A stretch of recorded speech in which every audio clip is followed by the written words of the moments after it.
आपलं स्वागत आहे माझ्या यूट्यूब चॅनल ई-लर्न ITमध्ये।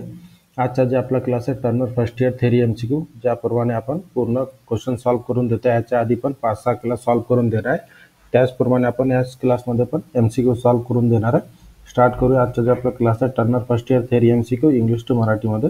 पहिला प्रश्न आहे, what is the smallest measurement that is possible by vernier caliper. म्हणजे प्रश्नामध्ये काय विचारलेलं आहे, वर्नियर कॅलिपरद्वारे मोजता येणारे सर्वात लहान माप कोणते आहे। म्हणजे एक प्रकारे प्रश्नामध्ये असा म्हटलेला आहे, वर्नियर कॅलिपरचा लिस्ट काउंट किती आहे। डायरेक्ट असा म्हटलं तरी चालते, म्हणजे सर्वात लहान माप म्हणजे त्याला लिस्ट काउंटच म्हटलं जाते। तर याच्यासाठी पहिला ऑप्शन आहे लिस्ट काउंट, दुसरा ऑप्शन आहे ॲक्च्युअल रीडिंग, तिसरा ऑप्शन आहे मेन स्केल डिव्हिजन, चौथा ऑप्शन आहे वर्नियर स्केल डिव्हिजन। तर जसा प्रश्नामध्ये विचारलेला होता, वर्नियर कॅलिपरद्वारे मोजता येणारे सर्वात लहान माप कोणते आहे, तर याचं उत्तर आहे ऑप्शन नंबर ए लिस्ट काउंट। कोणताही मेजरिंग इन्स्ट्रुमेंट असो, त्याचे जेवढे लिस्ट काउंट असतात तेच त्याचा सगळ्यात लहान माप असते। जसं वर्नियर कॅलिपरचा किती आहे 0.02 मिलीमीटर, स्टील रूलचा 0.5 मिलीमीटर। तर सगळ्यात जे लहान माप असते तेच त्याचा लिस्ट काउंट म्हटलं जाते त्याला, आणि तेवढाच माप सर्वात लहान माप घेतला जातो। Next question, what is the least count of standard metric vernier caliper. Standard metric vernier कॅलिपरचा लिस्ट काउंट किती असतो हेच प्रश्नामध्ये विचारलेला आहे। तर याच्यासाठी पहिला ऑप्शन आहे 0.2 मिलीमीटर, दुसरा ऑप्शन आहे 0.1 मिलीमीटर, तिसरा ऑप्शन आहे 0.02 मिलीमीटर आणि चौथा ऑप्शन आहे 0.002 मिलीमीटर। तर प्रश्नामध्ये काय विचारलेला होता, स्टँडर्ड मेट्रिक वर्नियर कॅलिपरचा लिस्ट काउंट किती असतो, तर याचं उत्तर आहे option number C 0.02 millimetre. Next question, what is the pitch distance of metric micrometer spindle thread. Metric मायक्रोमीटरचे स्पिंडलच्या थ्रेडची पिच किती असते। म्हणजे जे मेट्रिक मायक्रोमीटर असतात, जे नॉर्मली आपण वर्कशॉपमध्ये वापरतो, त्याचे जे स्पिंडल असतात त्याचे स्पिंडलवर थ्रेड कटलेले असते आणि ते किती पिचचे थ्रेड कटलेले असते स्टँडर्ड हेच विचारलेलं आहे प्रश्नामध्ये। तर याच्यासाठी पहिला ऑप्शन आहे 0.01 मिलीमीटर, दुसरा ऑप्शन आहे 0.02 मिलीमीटर, तिसरा ऑप्शन आहे 0.05 मिलीमीटर, चौथा ऑप्शन आहे 0.5 मिलीमीटर। तर प्रश्नामध्ये जे विचारलेलं होतं, मेट्रिक मायक्रोमीटर स्पिंडलवर थ्रेडची पिच किती असते, तर याचं उत्तर आहे ऑप्शन नंबर डी 0.5 मिलीमीटर, म्हणजे अर्धा mm पिचच्या थ्रेड कटलेला असते स्पिंडलवर। म्हणूनच आपण जेव्हा मायक्रोमीटरला एक राऊंड पूर्ण फिरवतो फॉरवर्ड किंवा रिव्हर्स, तो समोर किंवा मागे फक्त अर्धा mm मागे पुढे सरकतात। Next question, what is the length of graduation mark on the metric micrometer. Metric मायक्रोमीटरवर चिन्हांकित मोजण्याची लांबी किती असते। म्हणजे एका मेट्रिक मायक्रोमीटरवर सगळ्यात म्हणजे पूर्ण टोटल लांबीवर किती मिलीमीटर पर्यंतची मोजमाप असते हेच प्रश्नामध्ये विचारलेलं आहे। तर याच्यासाठी पहिला ऑप्शन आहे 25 मिलीमीटर, दुसरा ऑप्शन आहे 50 मिलीमीटर, तिसरा ऑप्शन आहे 75 मिलीमीटर आणि चौथा ऑप्शन आहे 100 मिलीमीटर। तर प्रश्नामध्ये काय विचारलेला होता, मेट्रिक मायक्रोमीटरवर चिन्हांकित मोजणीची लांबी किती असते। म्हणजे जे मेट्रिक मायक्रोमीटर असते त्याच्यावर जेवढी टोटल लांबीपर्यंत ग्रॅज्युएशन असतात ते किती मिलीमीटरची असते हेच प्रश्नामध्ये विचारलेलं आहे। तर याचं उत्तर आहे ऑप्शन नंबर ए 25 मिलीमीटर। प्रत्येक मायक्रोमीटर 25-25च्या फरकाने भेटत असते। जसा पहिला सुरुवातीचा 0.0 ते 25 पर्यंत, दुसरा 25 ते 50, तिसरा 50 ते 75, असा 25-25च्या फरकाने मायक्रोमीटर अवेलेबल असतात। Next question, which material is used in a manufacture of anvil for outside micrometer। म्हणजे आउटसाइड मायक्रोमीटरसाठी अॅनव्हिल तयार करताना कोणता मटेरियल वापरला जातो। म्हणजे आउटसाइड मायक्रोमीटरचे जे अॅनव्हिल असतात त्या अॅनव्हिलला बनवण्यासाठी कोणता मटेरियलचा वापर केला जातो हेच प्रश्नामध्ये विचारलेला आहे। तर याच्यासाठी पहिला ऑप्शन आहे कास्ट आयरन, दुसरा ऑप्शन आहे अलाय स्टील, तिसरा ऑप्शन आहे लो कार्बन स्टील आणि चौथा ऑप्शन आहे हाय कार्बन स्टील। तर प्रश्नामध्ये जे विचारलेलं आहे, आउटसाइड मायक्रोमीटरसाठी अॅनव्हिल तयार करताना कोणता मटेरियल वापरला जातो, तर याचे उत्तर आहे option number B alloy steel. Next question, which material is used in a manufacture of a frame of an outside micrometer.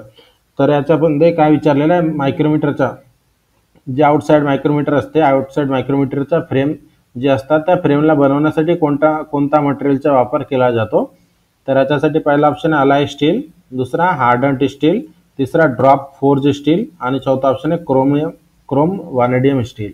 तर जसा प्रश्नामध्ये काय विचारलेलं आहे, आउटसाइड मायक्रोमीटरचे जे फ्रेम असतात त्या फ्रेमला बनवण्यासाठी कोणता मटेरियलचा वापर केला जातो, तर याचं उत्तर आहे option number C drop forge steel. Next question, Which precision instrument is used to measure the diameter to an accuracy of 0.01 millimeter?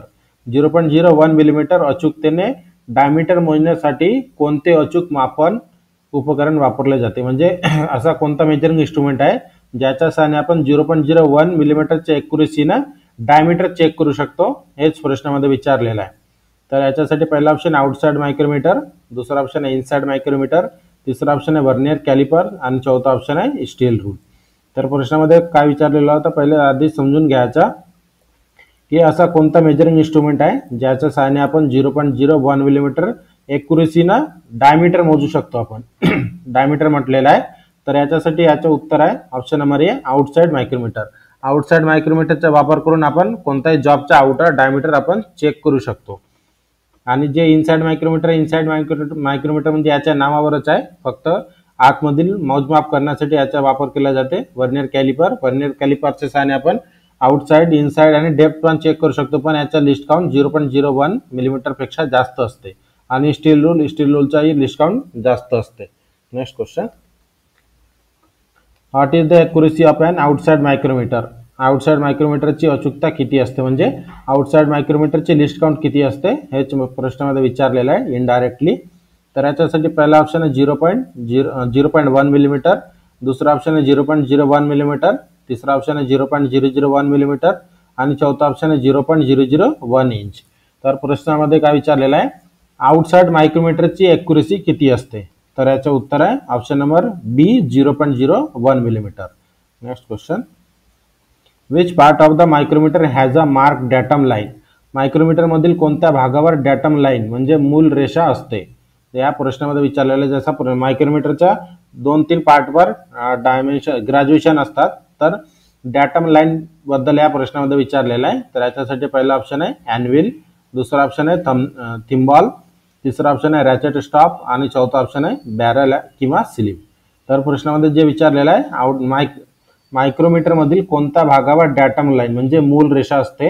तर याचं उत्तर आहे ऑप्शन नंबर डी बॅरल किंवा स्लीव.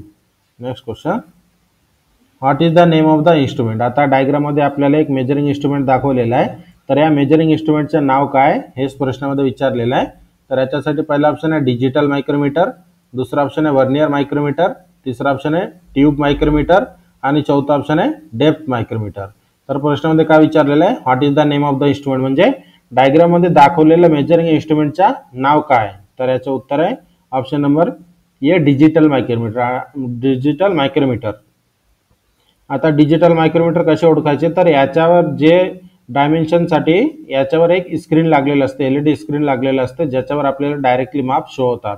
तर या डायग्राममध्ये पण आपण बघू शकतो याच्यावर एक स्क्रीन लागलेला आहे, म्हणून याला ओळखण्यासाठी हेच स्क्रीनवरूनच आपल्याला ओळखता येते का हा डिजिटल मायक्रोमीटर आहे. Next question, which part of the vernier caliper are use for measuring the width of the slot? म्हणजे वर्नियर कॅलिपरच्या कोणत्या पार्टच्या सहाय्याने आपण कोणत्याही जॉबच्या स्लॉटचा विड्थ आपण मोजू शकतो हेच प्रश्नामध्ये विचारलेलं आहे. तर याच्यासाठी पहिला ऑप्शन आहे मेन स्केल, दुसरा ऑप्शन आहे डेप्थ बार, तिसरा ऑप्शन आहे इनसाइड मेजरिंग जॉ आणि चौथा ऑप्शन आहे आउटसाइड मेजरिंग जॉ. तर प्रश्नामध्ये काय विचारलेलं आहे, वर्नियर कोणत्या पार्टच्या सहाय्याने आपण कोणत्याही जॉबचा जे स्लॉट असतात स्लॉटचा आपण रुंदी चेक करू शकतो? तर याचं उत्तर आहे option number C inside measuring jaw. Inside measuring जॉच्या सहाय्याने आपण कोणत्याही जॉबचा इंटरनल डायमीटर किंवा कोणताही स्लॉट असो स्लॉटचा आतमधला भाग आपण चेक करू शकतो. Next question, which part of the micrometer ensure a uniform pressure between the measuring faces? म्हणजे प्रश्नामध्ये काय विचारलेलं आहे, मायक्रोमीटरच्या सहाय्याने आपण माप घेत असताना कोणता पार्ट असा आहे ज्याच्या सहाय्याने आपण युनिफॉर्म प्रेशर असला पाहिजे त्याच्यावर? तर याच्यासाठी पहिला ऑप्शन आहे ॲनव्हिल, दुसरा ऑप्शन आहे बॅरल, तिसरा ऑप्शन आहे थिम्बॉल आणि चौथा ऑप्शन आहे रॅचेट. तर प्रश्नामध्ये जे विचारलेलं होतं which part of the micrometer ensure uniform pressure between the measuring faces, म्हणजे दोन्ही जे मेजरिंग फेसेस असतात मायक्रोमीटरच्या दोन्ही प्रॉपरली युनिफॉर्म म्हणजे प्रॉपर प्रेशर असलं पाहिजे त्याच्यावर. तर याच्यासाठी काय दिलेलं असते मेजरिंग आउटसाइड मायक्रोमीटरवर? तर याचं उत्तर आहे option number D ratchet stop. Ratchet stop याच कारणाने दिलेला असतो का प्रत्येक जेव्हा आपण जे मोजमाप घेतो तर मोजमाप घेत असताना प्रत्येकाची मोजमाप घेण्याची पद्धत सारखी नसते. तर जर हे रॅचेट स्टॉप काय करते, आपल्याला एक स्टॉपरचं काम करते. स्टॉपर म्हणजे काय, रॅचेट स्टॉप माप घेत असताना त्याच्यावरून आवाज येते, म्हणजे जर एक लिमिट पर्यंत टाईट झाल्यानंतर त्याच्यावरून आवाज येणं चालू होते, म्हणजे आपल्याला आपण समजून जातो की याच्यानंतर आपल्याला टाईट करायचं नाही. म्हणूनच याचं कार्य काय असते, रॅचेट स्टॉपचा माप घेत असताना प्रत्येकाच्या हातातून सारखाच प्रेशर लागला पाहिजे, म्हणून रॅचेट स्टॉपचा वापर केला जातो. Next question, what is the working principle of an outside micrometer. Outside micrometer कोणत्या सिद्धांतावर कार्य करते, हेच प्रश्नामध्ये विचारलेलं आहे. तर याच्यासाठी पहिला ऑप्शन आहे कोन क्लच, दुसरा ऑप्शन आहे नट अँड स्क्रू, तिसरा ऑप्शन आहे रॅक अँड पिनियन, चौथा ऑप्शन आहे वर्नियर प्रिन्सिपल. तर प्रश्नामध्ये काय विचारलेलं आहे, आउटसाइड मायक्रोमीटर जे असते, आउटसाइड मायक्रोमीटर कोणत्या सिद्धांतावर कार्य करतात. तर याचे उत्तर आहे option number B, nut and screw. Next question, how much distance is moved by the spindle is one rotation of the thimble of an outside micrometer. तर प्रश्नामध्ये जे विचारलेलं आहे, एका आउटसाइड मायक्रोमीटरच्या सहाय्याने आपण जेव्हा त्याला एक राऊंड पूर्णपणे फिरवतो स्पिंडलला, तर एक स्पिंडल एक पूर्ण राऊंड घेतल्यानंतर तो किती मागं पुढे सरकतात, हेच प्रश्नामध्ये विचारलेलं आहे. तर याच्यासाठी पहिला ऑप्शन आहे 0.01 मिलीमीटर, दुसरा ऑप्शन आहे 0.05 मिलीमीटर, तिसरा ऑप्शन आहे 0.5 मिलीमीटर आणि चौथा ऑप्शन आहे 1 मिलीमीटर.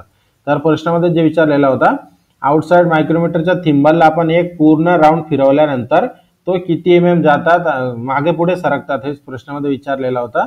तर याचे उत्तर आहे ऑप्शन नंबर सी, 0.5 मिलीमीटर, म्हणजे अर्धा मिलीमीटर. अर्धा मिलीमीटर मागे पुढे सरकण्याचे कारण काय आहे, एक राऊंड पूर्ण फिरवल्यानंतर, तर त्याचे जे स्पिंडल असतात त्या स्पिंडलवर 0.5 मिलीमीटरचे पीचचे थ्रेड कटलेले असतात. म्हणूनच जेव्हा आपण त्याला एक राऊंड फॉरवर्ड फिरवला तर 0. अर्धा फॉरवर्ड जाते, आणि किंवा जर एक राऊंड आपण रिव्हर्स फिरवला तर अर्धा मागे येते. Next question, what is the instrument that show the measurement on the LED display. म्हणजे प्रश्नामध्ये काय विचारलेलं आहे, कोणता मेजरिंग इन्स्ट्रुमेंट आहे ज्याचे मेजरमेंट घेतल्यानंतर त्याचे माप LED डिस्प्लेवर आपल्याला दिसतात. तर याच्यासाठी पहिला ऑप्शन आहे डिजिटल कॅलिपर, दुसरा ऑप्शन आहे वर्नियर मायक्रोमीटर, तिसरा ऑप्शन आहे वर्नियर कॅलिपर, चौथा ऑप्शन आहे आउटसाइड कॅलिपर. तर प्रश्नामध्ये जे विचारलेलं आहे, असा कोणता मेजरिंग इन्स्ट्रुमेंट आहे ज्याच्या सहाय्याने आपण माप घेतल्यानंतर त्याचे माप आपल्याला LED डिस्प्लेवर शो होतात.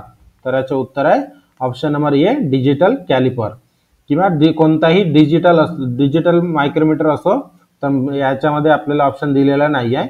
तर ज्या मेजरिंग इन्स्ट्रुमेंटच्या नावासमोर जर डिजिटल लागलेला असेल त्याच मेजरिंग इन्स्ट्रुमेंटला आपल्याला डायरेक्टली माप कशावर शो होतात, LED डिस्प्लेवर. जसं या 4 ऑप्शन मध्ये फक्त आपल्याला डिजिटल कॅलिपर दिला होता, तर डिजिटल कॅलिपरवर जे माप असते ते LED डिस्प्लेवर शो होतात. Next question, which instrument does not require slew or thimble scale reading. असा कोणता मेजरिंग इन्स्ट्रुमेंट आहे ज्याच्यावर स्लीव आणि थिम्बल स्केलची गरज नसते. तर याच्यासाठी पहिला ऑप्शन आहे डिजिटल मायक्रोमीटर, दुसरा ऑप्शन आहे वर्नियर मायक्रोमीटर, तिसरा ऑप्शन आहे स्क्रू गेज आणि चौथा ऑप्शन आहे डेप्थ मायक्रोमीटर. तर प्रश्नामध्ये जे विचारलेलं आहे, असा कोणता मेजरिंग इन्स्ट्रुमेंट आहे ज्याच्यावर रीडिंग दाखवण्यासाठी आपल्याला स्लीव आणि थिम्बल स्केलची गरज नसते. तर याचं उत्तर आहे option number A, digital micrometer. Digital micrometer माप दाखवण्यासाठी आपल्याला कोणताही थिम्बल किंवा स्पिंडल किंवा स्लीवची गरज नसते. डायरेक्टली आपण माप घेतल्यानंतर ते माप आपल्याला LED डिस्प्लेवर डायरेक्टली आपण पाहू शकतो. Next question, which instrument is advantage for absolute zero setting. Absolute zero सेटिंगसाठी म्हणजे परिपूर्ण शून्य सेटिंगसाठी कोणते उपकरण फायदेशीर असते, हेच प्रश्नामध्ये विचारलेलं आहे. तर याच्यासाठी पहिला ऑप्शन आहे डिजिटल मायक्रोमीटर, दुसरा ऑप्शन आहे वर्नियर मायक्रोमीटर, तिसरा ऑप्शन आहे मायक्रोमीटर शार्प गेज. तर प्रश्नामध्ये जे विचारलेलं आहे, परिपूर्ण शून्य सेटिंगसाठी कोणते उपकरण फायदेशीर आहे, तर याचे उत्तर आहे ऑप्शन नंबर आहे डिजिटल मायक्रोमीटर.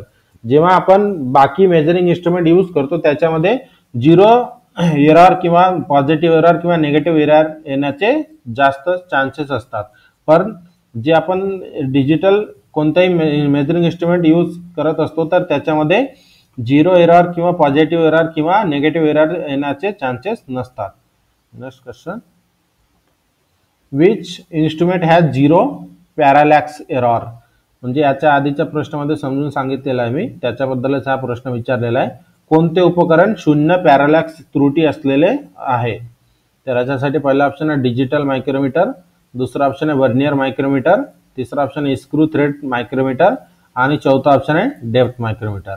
तर प्रश्नामध्ये जे विचारलेलं आहे, कोणते मेजरिंग इन्स्ट्रुमेंट शून्य पॅरालॅक्स त्रुटी असलेले आहे. तर याचं उत्तर आहे option number A digital micrometer. Digital micrometer मध्ये कोणतेही झिरो एरर किंवा पॉझिटिव्ह एरर किंवा निगेटिव्ह एरर नसतात. Next question, which instrument is suitable for fast checking the length of a part. म्हणजे आपल्याला जे डायग्राम दाखवलेला आहे एक जॉबचा डायग्राम आहे. तर याच्याबद्दल आपल्याला प्रश्नामध्ये काय विचारलेलं आहे, या भागाच्या म्हणजे जॉबच्या भागाच्या लांबीची त्वरित तपासणी करण्यासाठी कोणते उपकरण योग्य असतील. खालीलपैकी जे चार ऑप्शन दिलेले आहे, या चारही मेजरिंग इन्स्ट्रुमेंटच्या कोणता मेजरिंग इन्स्ट्रुमेंट असा आहे ज्याच्या सहाय्याने आपण या जॉबच्या लांबी लवकरात लवकर चेक करू शकतो, हेच प्रश्नामध्ये विचारलेलं आहे. तर याच्यासाठी पहिला ऑप्शन आहे डिजिटल वर्नियर कॅलिपर, दुसरा आहे स्टील रूल, तिसरा मायक्रोमीटर आणि चौथा डिजिटल मायक्रोमीटर. तर प्रश्नामध्ये काय विचारलेला होता, भागाच्या लांबीची त्वरित तपासणी करण्यासाठी कोणते उपकरण योग्य असतील. या ज्या जॉब आहे दाखवलेल्या जॉबची जर आपल्याला लांबी चेक करायची असल्यास तर तेव्हा आपण आपल्याला खालीलपैकी कोणते मेजरिंग इन्स्ट्रुमेंटचा वापर करून आपण सगळ्यात लवकरात लवकर लांबी चेक करू शकतो.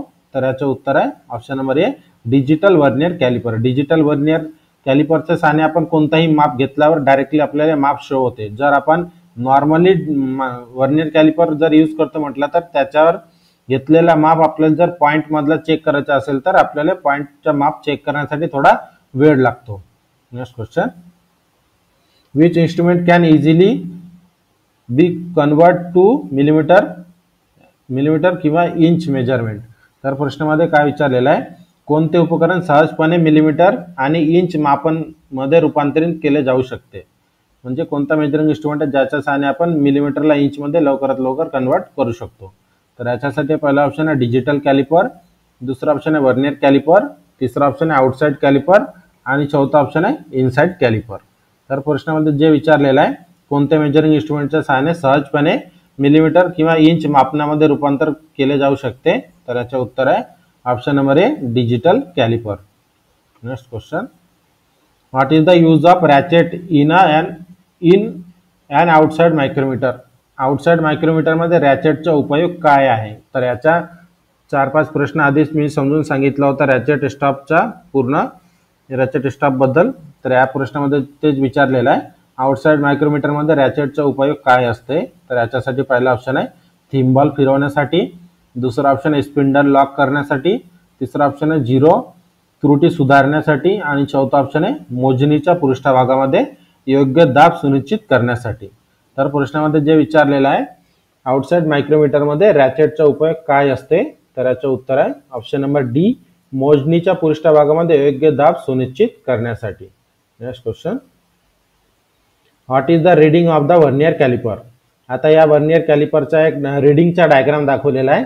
तर याची रीडिंग किती आहे आपल्याला एक्झॅक्ट तेच रीडिंग आपल्याला ओळखायची आहे. तर आधी आपण ऑप्शन घेऊ, मग या डायग्रामला पण समजून सांगू आपण. पहिला ऑप्शन आहे 9.16 मिलीमीटर म्हणजे 9.16 मिलीमीटर, दुसरा ऑप्शन आहे 9.32 मिलीमीटर, तिसरा ऑप्शन आहे 90.16 मिलीमीटर आणि चौथा ऑप्शन आहे 90.32 मिलीमीटर. तर प्रश्नामध्ये जे विचारलेलं आहे, दाखवलेल्या वर्नियर कॅलिपरचं जे रीडिंग आहे तर याच्यात किती रीडिंग दाखवलेलं आहे आपल्याला, जसं या यारोनं आपल्याला येथपर्यंतची रीडिंग आपल्याला मापासाठी सांगितलेलं आहे. तर याच्यात किती रीडिंग आहे एक्झॅक्ट हेच आपल्याला विचारलेलं होतं या प्रश्नामध्ये. तर याचं उत्तर आहे ऑप्शन नंबर बी 9.32 मिलीमीटर. आता 9.32 मिलीमीटर कसा, तर जसं समजा आपण हा वर्नियर कॅलिपरवर जे मेन स्केलवर जे मार्क असतात ते 1-1 मिलीमीटरच्या फरकाने असते. 1 म्हणजे 10 mm, 2 म्हणजे 20 mm, 3 म्हणजे 30 mm.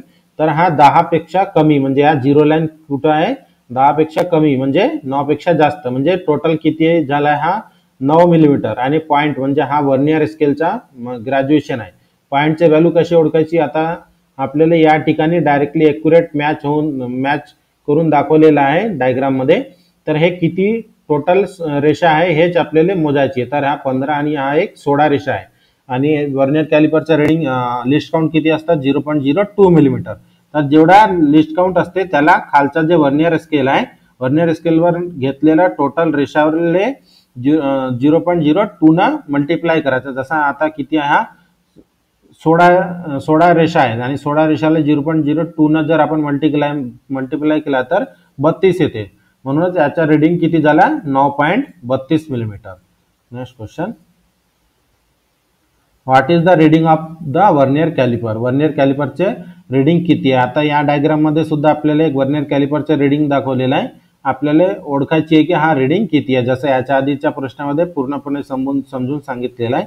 आता या दोन्ही जो यारो आहे या ठिकाणी आपल्याला दाखवलेला आहे. तर याच्या ह्या किती रीडिंग झालेलं आहे तर आपल्याला ओळखायची आहे. तर अगदी आपण ऑप्शन घेऊ. ऑप्शन पहिला आहे 1.5 मिलीमीटर, दुसरा ऑप्शन आहे 15 मिलीमीटर, तिसरा ऑप्शन आहे 15.05 मिलीमीटर आणि चौथा ऑप्शन आहे 15.50 मिलीमीटर. तर जे प्रश्नामध्ये विचारलेला होता की दाखवलेल्या डायग्राम मध्ये वर्नियर कॅलिपरचा रीडिंग दाखवलेला आहे तर हा रीडिंग किती आहे. तर याचे उत्तर आहे ऑप्शन नंबर सी 15.05 मिलीमीटर. आता 15.05 मिलीमीटर कसा तर या डायग्राम मध्ये पूर्णपणे आपल्याला दाखवलेला आहे. 15च्या नंतर 0.5व्या रेषावर आपल्याला एक्युरेट मॅच झालेला आहे म्हणून हा रीडिंग किती झाला आहे 15.05 millimetre. Next question, what is the vernier calliper reading. आता या प्रश्नामध्ये सुद्धा आपल्याला वर्नियर कॅलिपरचा रीडिंग दाखवलेला होता आणि आपल्याला विचारलेलं की रीडिंग किती आहे. तर याच्यात आपण डायरेक्टली समजून सांगू याच्यात हा रीडिंग किती आहे. जसा आन्सर आपल्याला किती दाखवलेला आहे 66.80 मिलीमीटर आपल्याला दाखवलेला आहे. तर 66.80 मिलीमीटर कसा तर आता समजून घेऊ आपण. 7 म्हणजे किती होते 70.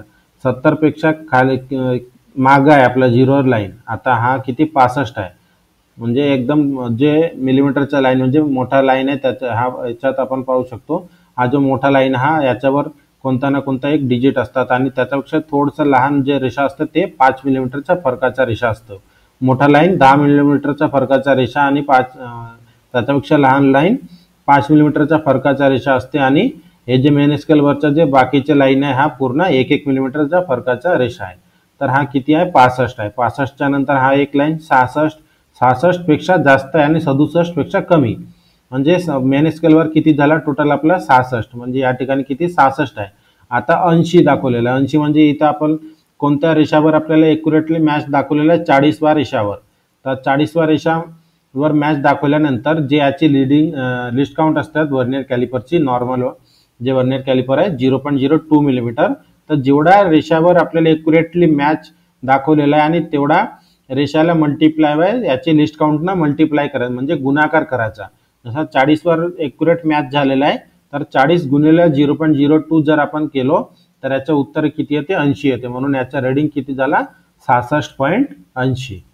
Next question, what is the least count of 9 millimetre 9 main scale division are divided into 10 equal part in the vernier scale of the caliper. हा वाला प्रश्न रिपीटेड आहे. खूपदा प्रश्न हा विचारलेला आहे. तर याच्यासाठी पहिला प्रश्न जर पहिले आपण प्रश्न समजून घेऊ. जर वर्नियर स्केलमध्ये 9 मुख्य स्केल विभाग 10 समान भागामध्ये विभागले गेले असतील तर किमान गणना किती असेल. तर याच्यासाठी पहिला ऑप्शन आहे 0.2 मिलीमीटर, दुसरा ऑप्शन आहे 0.1 मिलीमीटर, तिसरा ऑप्शन आहे 0.02 मिलीमीटर आणि चौथा ऑप्शन आहे 0.01 मिलीमीटर. डायग्राम सुद्धा आपल्याला दाखवलेला आहे. त्यात जर आपला मेन स्केलवरच्या 9 रेषा आणि वर्नियर स्केलच्या 10 रेषा बरोबर असतील तर याचे लिस्ट काउंट किती असेल हेच प्रश्नामध्ये विचारलेलं आहे. तर याचे उत्तर आहे option number B 0.1 millimetre. Next question, calculate the least count if 49 main scale division are divided into 50 equal part on the vernier scale. प्रश्नामध्ये हाही रिपीटेड प्रश्न आहे आणि हा वर्नियर कॅलिपरच्या लिस्ट काउंट बद्दलच हाच असते. सेम हाच प्रश्न असते वर्नियर कॅलिपरच्या लिस्ट काउंट बद्दल. तर पहिले प्रश्न समजून घेऊ. जर 49 मेन स्केल विभाग वर्नियर स्केलवर 50 समान भागामध्ये विभागले गेले असतील तर किमान गणना किती असते. हा जो रीडिंग दाखवलेला 49 मेन स्केलला 49 मेन स्केल आणि टोटल वर्नियर स्केल किती आहे 50. 49 मेन स्केल बरोबर वर्नियर स्केलच्या 50 भाग जर समान भागात डिवायडेशन केला तर त्याचे लिस्ट काउंट किती असतील हेच प्रश्नामध्ये विचारलेलं आहे. तर याच्यासाठी पहिला ऑप्शन आहे 0.2 मिलीमीटर, दुसरा ऑप्शन आहे 0.1 मिलीमीटर, तिसरा ऑप्शन आहे 0.02 मिलीमीटर आणि चौथा ऑप्शन आहे 0.01 मिलीमीटर. तर प्रश्नामध्ये काय विचारलेलं होतं, वर्नियर कॅलिपर आपण जे नॉर्मल यूज करतो त्याच वर्नियर कॅलिपर बद्दलच हा प्रश्न होता. जर 49 मेन स्केल डिव्हिजनला आपण वर्नियर स्केलवर 50 समान भागामध्ये आपण विभागलो तर त्याचे लिस्ट काउंट किती असतील. तर याचं उत्तर आहे option number C 0.02 millimetre vernier कॅलिपरचा least count. Next question, what is the reading of the vernier caliper. आता या डायग्राम मध्ये सुद्धा आपल्याला एक वर्नियर कॅलिपरचा रीडिंग दाखवलेला आहे. तर या ज्या रीडिंग दाखवलेल्या आहेत त्या रीडिंग आपला टोटल किती आहे हेच आपल्याला ओळखायची आहे. तर आधी आपण ऑप्शन घेऊ. ऑप्शन पहिला आहे 3.20 मिलीमीटर, दुसरा ऑप्शन आहे 35.20 मिलीमीटर, तिसरा ऑप्शन आहे 35.40 मिलीमीटर आणि चौथा ऑप्शन आहे 36.20 मिलीमीटर. तर प्रश्नामध्ये जे दाखवलेलं आहे त्या वर्नियर कॅलिपरचं टोटल रीडिंग किती आहे. तर याचे उत्तर आहे option number C 35.40 millimetre. 35.40 millimetre म्हणजे कसा, 4 म्हणजे किती 40 मिलीमीटर असते आणि त्याच्या आधी लहान रेषा म्हणजे मोठ्या रेषापेक्षा थोडा लहान रेषा म्हणजे हा 5च्या फरकाचा रेषा असतो. याच्या आधी आपण समजून सांगितलेलं आहे. तर 35 रेषापेक्षा जास्त हा झिरो दाखवला आहे, झिरो लाईन. तर 35 पेक्षा जास्त आणि 36 पेक्षा कमी म्हणजे मेन स्केल डिव्हिजनची टोटल मार्क रीडिंग किती झाला 35 मिलीमीटर. याच्यानंतर आपल्याला चेक करायचं आहे की वर्नियर स्केल कोणत्या मेन स्केलच्या रेषावर एक्युरेट मॅच झालेला आहे. तर याच्यात आपण पाहू शकतो हा जो 20वा लाईन आहे तर याच्यावर डायरेक्ट एक्युरेट मॅच दाखवलेला आहे डायग्राम मध्ये. तर हा 20वा लाईन आपल्याला पकडायची आहे. तर 20 जेवढा रेषा असते मेन वर्नियर स्केलवरच्या त्या रेषाला आपल्याला वर्नियर कॅलिपरचे जे लिस्ट काउंट असते त्यांना गुणाकार करायची आहे. जसा 20 आहे आणि वर्नियर कॅलिपरचे लिस्ट काउंट 0.02 आहे. तर या दोघांचा जर आपण गुणाकार केलो तर आन्सर किती येते 20 गुणिले 2 डायरेक्टली 40. 0.02 न मल्टिप्लाय केल्यानंतर 40च येते. तर याचं उत्तर म्हणून किती आहे 35.40. Next question, what is the least count of an outside micrometer having 50 division on the thimble and pitch of the screw of 0.5 millimetre. प्रश्नामध्ये काय विचारलेलं आहे थोडा समजून घ्यायच्या आधी, जर आउटसाइड मायक्रोमीटरच्या थिम्बलवर 50 विभाग असतील 50 डिव्हिजन असतील आणि स्क्रूची पिच 0.5 मिलीमीटर असेल तर किमान म्हणजे लिस्ट काउंट काय असेल. तर हा जो प्रश्न आहे आउटसाइड मायक्रोमीटरच्या लिस्ट काउंट बद्दलच हा प्रश्न आहे. फक्त प्रश्नाला आपल्याला कन्फ्यूज करण्यासाठी थोडंसं इकडनं तिकडनं फिरून विचारलेला आहे.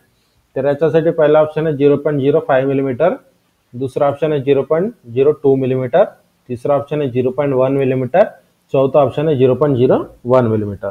तर प्रश्नामध्ये काय विचारलेलं आहे, जर आउटसाइड मायक्रोमीटरच्या थिम्बलवर 50 डिव्हिजन असतील आणि स्क्रूची पिच 0.5 मिलीमीटर असेल तर याच्या लिस्ट काउंट किती. तर याचे उत्तर आहे ऑप्शन नंबर सी 0.01 मिलीमीटर जे वर्नियर कॅलिपरचा लिस्ट काउंट असते. ह्याच प्रश्नामध्ये इनडायरेक्टली असाच विचारलेला आहे वर्नियर कॅलिपर म्हणजे आउटसाइड मायक्रोमीटरचा लिस्ट काउंट किती. हाच प्रश्न आले फक्त एवढा मोठा करून घुमवून फिरून विचारलेला आहे म्हणून आपल्याला कन्फ्यूज करण्यासाठी असा प्रश्न विचारला जातो. पण शॉर्टकट मध्ये आउटसाइड मायक्रोमीटरचा लिस्ट काउंटच विचारलेला आहे. Next question, calculate the reading of the vernier, calculate the reading of the given metric outside micrometer. आता प्रश्नामध्ये जे विचारलेलं आहे आउटसाइड मायक्रोमीटरचा एक डायग्राम दाखवलेला आहे. याच्यावर रीडिंग किती आहे हे आपल्याला ओळखायची आहे. तर याच्यासाठी पहिला ऑप्शन आहे, ऑप्शन घेऊ मग आपण समजून सांगू याची रीडिंग. 13.63, दुसरा ऑप्शन आहे 13.68, तिसरा ऑप्शन आहे 14.61 आणि चौथा ऑप्शन आहे 15.81. तर ऑप्शन मध्ये आपण जे रीडिंग बघितलं याच्या उत्तर येते ऑप्शन नंबर ए 13.63. आता 13.63 कसा, तर हे जे आपलं वरच्या भागाला जे ग्रॅज्युएशन हा मेन स्केल आहे आणि खालच्या जे लाईन आहे हा वर्नियर स्केल म्हणजे अर्धा, हे 1-1 मिलीमीटरच्या फरकाच्या लाईन आहे आणि खालच्या लाईन जे अर्धा मिलीमीटरच्या फरकाच्या लाईन आहे आणि हे आहे मेन स्केल आणि हे आहे वर्नियर स्केल. तर मेन स्केलवर टोटल डिव्हिजन किती आहे असा या ठिकाणी 10, 11, 12, 13 म्हणजे टोटल किती 13 मिलीमीटर आपला पूर्ण कंप्लीट आहे. त्यानंतर अर्धा मिलीमीटरचा एक लाईन आपला क्रॉस झालेला आहे म्हणजे 13.5 झालेला आहे आणि त्यानंतर वर्नियर स्केल आपल्याला चेक करायचे की कोणत्या रेषाला ॲक्युरेट मॅच झालेला आहे. तर हा 10, 11, 12 आणि 13 13वा लाईनला ॲक्युरेट मॅच झालेला आहे. तर याच्या आधीचं आपलं टोटल रीडिंग किती होता 13.5 13.50 आणि हे 13 म्हणजे टोटल किती 13.63 मिलीमीटर. Next question. तर आजचा जो आपला क्लास होता Turner first year theory MCQ मधला क्लास नंबर 6वा किंवा 7वा क्लास आहे. तर याच्यात आपण 29 क्वेश्चन टोटल सॉल्व करून दिलेला आहे. हे मी जे प्रश्न सॉल्व करून देत आहे मॉड्यूल वाईज सॉल्व करून देत आहे. प्रत्येक क्लासमध्ये आपण 30 क्वेश्चन घेत आहे. तर या मॉड्यूलमध्ये 29च प्रश्न होते. तर पूर्णपणे आपण समजून सांगितलेलं आहे. आणि कोणताही जर सब्जेक्टचा तुम्हाला PDF ची गरज असेल तर व्हिडिओच्या डिस्क्रिप्शनमध्ये व्हॉट्सअप ग्रुपचा लिंक दिलेला आहे. त्यात जॉईन होऊन मेसेज करायचा PDF आपल्याला भेटून जातील कोणताही सब्जेक्टचा असो. व्हिडिओ जर आवडला तर चॅनलला व्हिडिओला लाईक शेअर आणि चॅनलला सबस्क्राईब नक्की करा. भेटू आपण नेक्स्ट क्लासमध्ये.